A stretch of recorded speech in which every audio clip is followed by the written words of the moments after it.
hanya ingin melihat, karena kita melihat prosesnya secara pendekatan historis, tentu ada evolusi, ada apa namanya, ada perkembangan dari G20 ini sendiri. Perlu dicatat bahwa ruang multilateralisme dalam G20 mungkin bayangannya jangan disamakan dengan PBB yang binding dan konteksnya organisasi yang apa namanya, yang close dan rigid. G20 dibangun dalam konteks pasca krisis ekonomi di tahun 99, tidak bisa dilepaskan dari inisiasi G7, negara-negara dengan kapasitas ekonomi besar, dan kemudian kita melihat adanya Indonesia di situ dalam konteks sudah ada perkembangan domestik dalam konteks demokratisasi di Indonesia tahun sejak 98-99. Jadi ini kemudian menjadi penting melihat karakter Indonesia dalam G20. Kedua, tentu perkembangan G20 yang kemudian di tahun 2008 menjadi ada forum di tingkat Samitri atau pertemuan KTT tingkat kepala pemerintah, dan juga jangan kita tidak bisa melepaskan konteks 2008 ini dalam konteks ada krisis ekonomi lagi, sehingga ada keperluan untuk membuat KTT, dan tahun 2008 seringkali dianggap sebagai salah satu titik di mana hegemoni Amerika Serikat dalam ekonomi mulai menurun, ya, terutama dikaitkan dengan apa yang terjadi dengan mortgage krisis di Amerika saat itu. Kemudian dalam perjalanannya tahun 2014, kalau kita bicara tentang mulai ada kaitannya antara G20 dengan konflik Rusia dan Ukraina adalah ketika dalam 2014 itu sebenarnya sudah ada diskusi juga terkait dengan keanggotaan Rusia dikaitkan dengan aksi tahun 2014 yang dilakukan oleh Rusia di Crimea. Kemudian di tahun 2020 ada konteks pandemi, kita lihat G20 sebagai ruang arsitektur ekonomi dan keuangan dunia, kemudian harus memasukkan perubahan geopolitik karena asumsi perlambatan ekonomi menjadi konteks yang penting juga. Dan dalam konteks sekarang di mana Indonesia memiliki ruang dan peluang untuk kemudian secara besar berkontribusi dalam konteks membangun arsitektur tata kelola ekonomi dunia dan keuangan dalam konteks G20. Di slide selanjutnya saya coba melihat evolusi perkembangan dari konflik Rusia dan Ukraina ini. Mungkin dalam konteks konflik itu sudah bergejolak tahun 2004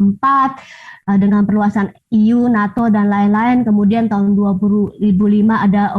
revolusi oranye di Ukraina, dan tahun 2008 ini yang tadi kemudian ada konstelasi tertentu terkait dengan konteks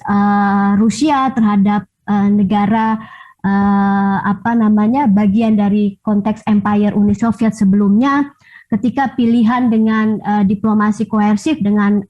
tekanan militer dilakukan oleh Rusia di Georgia. Dan tadi yang sempat disebutkan, eskalasi meningkat di tahun 2014 dengan Crimea. Kemudian jika masih ada yang ingat insiden penembakan pesawat Malaysia Airlines M417 juga terjadi di 2014 yang kemudian sebenarnya memberikan reaksi dalam konteks G20. Dan kalau kita bicara tentang eskalasi konflik Rusia dan Ukraina, sebenarnya tanda-tanda eskalasi itu sudah bisa dideteksi di tahun-tahun sebelumnya, gitu ya. Proses diplomasi sudah dilakukan, tapi yang menarik atau menjadi catatan penting, konflik ini kemudian meningkat seiring dengan eskalasi di Afghanistan juga. Jadi sebelumnya kita melihat perubahan pemerintahan Amerika Serikat dari Trump ke Joe Biden, kita lihat ada pergolakan di Afghanistan dan kemudian diikuti dengan pergolakan di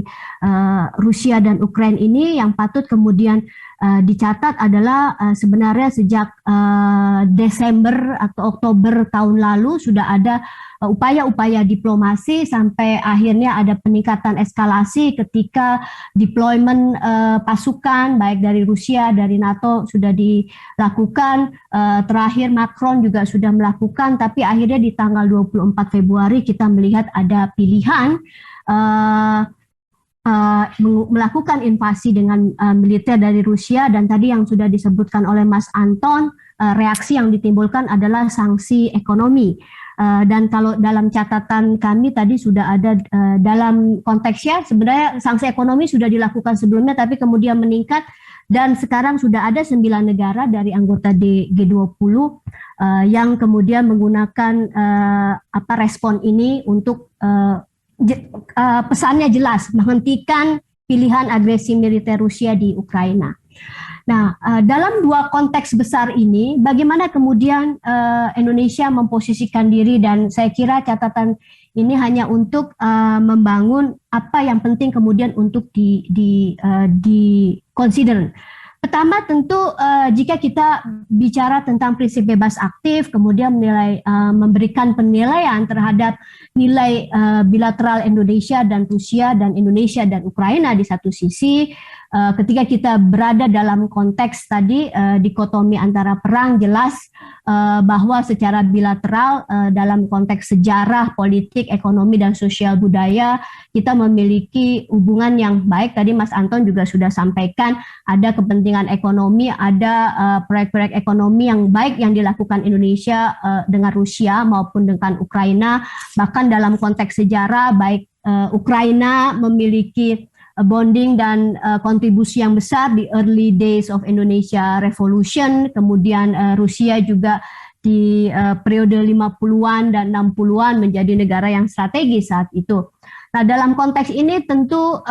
sikap Indonesia dengan prinsip bebas aktif ketika balik ke konstitusi jelas kita tidak mentolerir bahwa penggunaan kekerasan, ya, kemerdekaan adalah hak pribadi, mungkin hak segala bangsa, amanat konstitusi. Dalam konteks itulah kemudian kita harus mulai mengukur tadi dalam konteks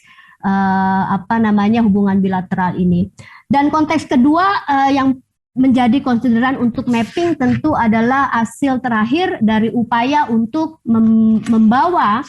apa yang perkembangan terjadi di Ukraina dan Rusia ini dalam konteks PBB. Tadi ada narasi besar kalau bicara saat G20 kita bicara tentang ekonomi, kalau bicara penyelesaian secara politik dan keamanan dibawa ke PBB, dan hasilnya bisa kita lihat bahwa kalau kita bicara tentang sebaran dalam negara anggota 20, kita melihat sebaran seperti ini, gitu ya, bahwa yang mendukung ada 16 dari negara anggota G20 yang mendukung resolusi untuk menghentikan kekerasan, mendukung Ukraina, tapi tentu mesti dicatat dengan baik ada pihak Rusia the other side, dan kemudian yang abstain di sini termasuk Cina, India, dan kemudian Afrika Selatan. Jadi ini kemudian menjadi penting untuk kemudian nanti kita bisa lihat pendekatan bilateral dikaitkan dengan negara-negara anggota G20 ini. Nah, dalam konteks itu kami mencoba untuk berpikir the worst scenario jika ada dikotomi dari konteks pressure beberapa narasi yang sudah muncul, misalnya sebenarnya sudah ada statement dari Presiden Ukraina untuk tidak lagi pursue tentang NATO, tapi kita lihat pergerakan masih ada, sanksi ekonomi most likely akan dilakukan.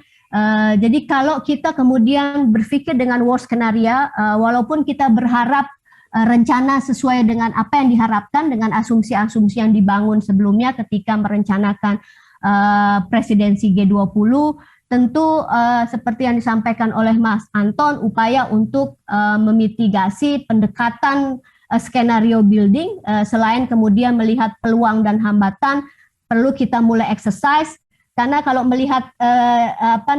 proses persiapan G20 menuju November, tentu tadi yang sudah disampaikan ada dinamika yang harus kita antisipasi, terutama kemudian konteks domestik juga ya mendekati Ramadan dan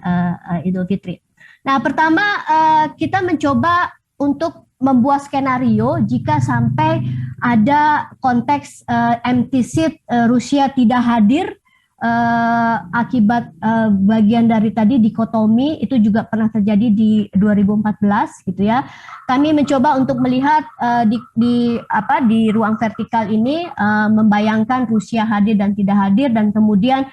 di ruang atas kemudian kita melihat bahwa forum G20 tetap bisa fokus ke ekonomi atau kemudian tergiring dalam konteks politik. Tadi seperti disampaikan oleh Mas Anton dalam pertemuan Sherpa di bulan Maret, sudah ada suara-suara untuk menggunakan ruang G20 meningkatkan tekanan terhadap Rusia untuk menghentikan apa yang Rusia lakukan. Jadi ini the worst skenario yang terjadi jika kemudian apa yang harus kita lakukan jika Rusia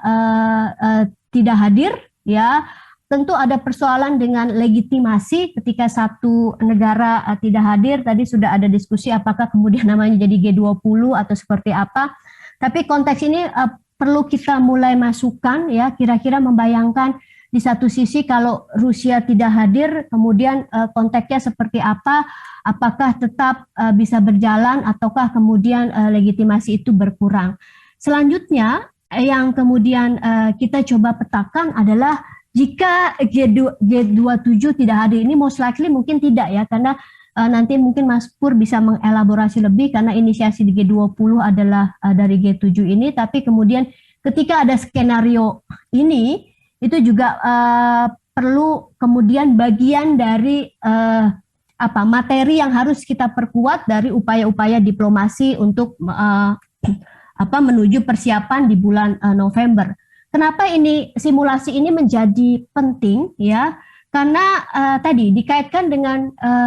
proses yang akan terjadi di slide sebelumnya, bahwa pilihan sikap Indonesia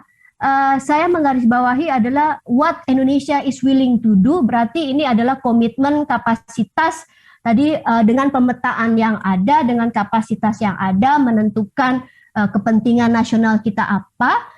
Di satu sisi mungkin asumsi awal sebuah rencana, saya bayangkan kalau bikin rencana itu pasti asumsinya bagus, mungkin tidak kepikiran bahwa akhirnya Rusia melakukan apa yang dilakukan di 24 Februari, karena sebenarnya eskalasinya sudah ada, tapi ketika segala upaya diplomasi ternyata tidak mampu menghentikan pilihan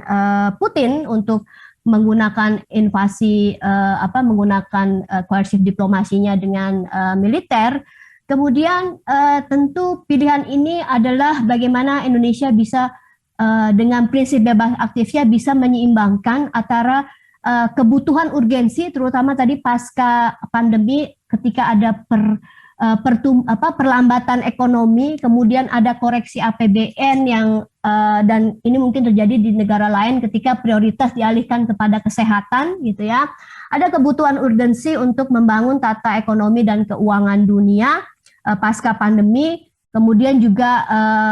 urgensi tentang perubahan iklim. Saya kira COP26 terakhir di UK juga ini menjadi catatan penting bagaimana membangun rezim ekonomi dan keuangan pasca ada perlambatan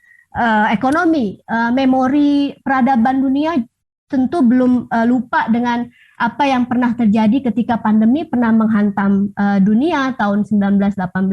kemudian ada reaksi juga di dalam konteks internasional, kemudian ada krisis ekonomi gitu ya. Jadi benar-benar ada urgensi bagaimana koreksi 2 tahun adanya perlambatan ekonomi dari asumsi-asumsi sebelumnya ini perlu kemudian untuk dinavigate. Terutama apalagi ada perkembangan teknologi digital baru yang membuka peluang baru dan kemudian mungkin mengganggu kenyamanan status quo sebelumnya dikaitkan dengan ekonomi, dan ini yang penyimbangan ini yang perlu untuk dilakukan. Di sisi lain tadi ketika kita sebagai negara yang punya hubungan baik dengan keduanya sebenarnya antara Indonesia, Rusia, dan Ukraina, juga tentu harus mulai untuk mulai menghitung. Kalau dalam konteks diplomasi tentu prinsip menentukan best alternative to negotiated agreement menjadi penting gitu ya. Apa yang kemudian bisa kita tolerir untuk di minimum achievement untuk bisa diraih. Gitu. Nah terakhir mungkin saya hanya ingin menoting ini bahwa tadi proses untuk memetakan pilihan, saya kira berlomba dengan waktu preparation untuk presidensi G20 di bulan November. Dalam konteks tadi pilihan apa yang terjadi di internasional juga perlu dilihat dalam konteks domestik. Bagaimana di bulan April dan Mei setidaknya efek dari konflik ini sudah terasa dikaitkan dengan harga minyak karena Rusia termasuk produsen minyak dan gas bumi terbesar, kemudian ada konteks gandum di situ, kemudian ada nikel ya. Jadi bulan April dan Mei ini kemudian ada konteks domestik yang kemudian harus cepat diantisipasi dikaitkan dengan konflik Ukraina dan Rusia, dan kemudian akibat dari sanksi ekonomi yang diberikan oleh 9 negara G20 tadi yang mungkin sudah ada dampaknya yang kemarin sempat menjadi diskusi publik, misalnya ketika Inggris membekukan aset pemilik sepak bola Chelsea gitu ya, termasuk dan urutannya, kemudian bagaimana dengan warga negara Rusia yang kemudian mengalami kesulitan transaksi dikaitkan dengan pemblokiran SWIFT dan lain-lain. Jadi konteks ini kemudian bergerak dengan waktu karena untuk mencapai kesepakatan tadi kami bayangkan ketika Juli harus ada pendekatan baik dari bilateral dengan 20 negara anggota G20 untuk ada agenda yang harus kemudian disepakati ya sebelum persiapan di summit, karena yang menjadi concern misalnya dari informasi dan catatan yang kami peroleh di Sherpa kemarin, sudah ada tendensi dari anggota-anggota yang sudah cenderung punya orientasi kita tetap kepada deliverable, tapi juga ada konteks deliverable tapi menggunakan G20 juga untuk melakukan push terhadap pressure tetap kepada Rusia, dan kemudian yang benar-benar ingin menggunakan G20 untuk konteks penyelesaian konflik dan memberikan pressure terhadap Rusia. Catatan terakhir mungkin dari kami adalah tentu dalam beberapa bulan ke depan kata kunci utama adalah tentu perlunya sinergi antar kementerian yang terkait, baik dari Kementerian Menko Perekonomian, Kemlu, dan kemudian Perindustrian, Perdagangan, untuk memetakan bersama-sama peluang dan hambatan apa terlepas dari apa yang terjadi dalam sebuah konteks pasar. Mungkin ada peluang-peluang yang terbuka. Beberapa yang sudah muncul dalam narasi adalah ketika akses terhadap minyak dan gas termasuk palm oil CPO gitu ya, apakah itu dijadikan peluang bagi Indonesia untuk kemudian mengambil pasar yang ditinggalkan oleh Rusia dan Ukraina misalnya. Kemudian terkait dengan suplai gandum Indonesia dari Ukraina, apakah kemudian kita harus mencari sumber pasar lain. Tapi intinya adalah bagaimana orkestrasi sinergi dari Kementerian Luar Negeri, Kementerian Ekonomi dikaitkan tadi dengan, karena ini untuk konteks ekonomi, kemudian perindustrian dan Permendak, karena saya kira tidak akan banyak membantu juga kemudian dengan sikap firm menyatakan bahwa ini forum ekonomi bukan forum politik. Bahwa dinamikanya kita tahu bahwa political economy selalu ada driven politik di situ. Kemudian ini juga menjadi ruang utama untuk bagaimana menghindari ego sektoral, karena ada konteks domestik tadi yang juga perlu harus kita antisipasi. Terakhir adalah tentu ketika kita bicara tentang sanksi ekonomi, sudah tentu ini akan mempengaruhi, apalagi kita melihat posisi Rusia ya sebagai salah satu dari kelompok G8 ya, selain G7. Dan tentu isolasi atau kemudian memutus bagian dari supply chain itu tentu akan mengganggu sistem status quo yang ada, dan tentu ini selain memberikan hambatan juga memberikan peluang gitu ya, terutama tadi apakah Indonesia bisa mengambil peluang terhadap pasar-pasar yang ini narasinya adalah mungkin sanksi sampai September ya, ini melewati waktu November. Apa yang terjadi ketika sanksi itu akan terus diterapkan? Tapi kira-kiranya untuk komoditas seperti coal, emas, atau gas petroleum, atau nikel gitu ya, hal-hal yang kemudian bisa dieksplor lebih lanjut oleh Kementerian Perindustrian, selain kemudian bagaimana meracik harapan kita terhadap G20, karena asumsi yang terjadi mungkin beda dengan asumsi perencanaan sebelumnya, dan apa yang kemudian maksimal kita harapkan tentu best skenario-nya adalah semua anggota G20 bisa hadir, tapi dengan suasana psikologi yang menguat gitu ya, terutama antara tadi ketika kita bicara dalam konteks politiknya yang mendukung Ukraina itu semakin banyak, tentu suasana dalam G20 tentu secara emosional dan psikologi akan berpengaruh.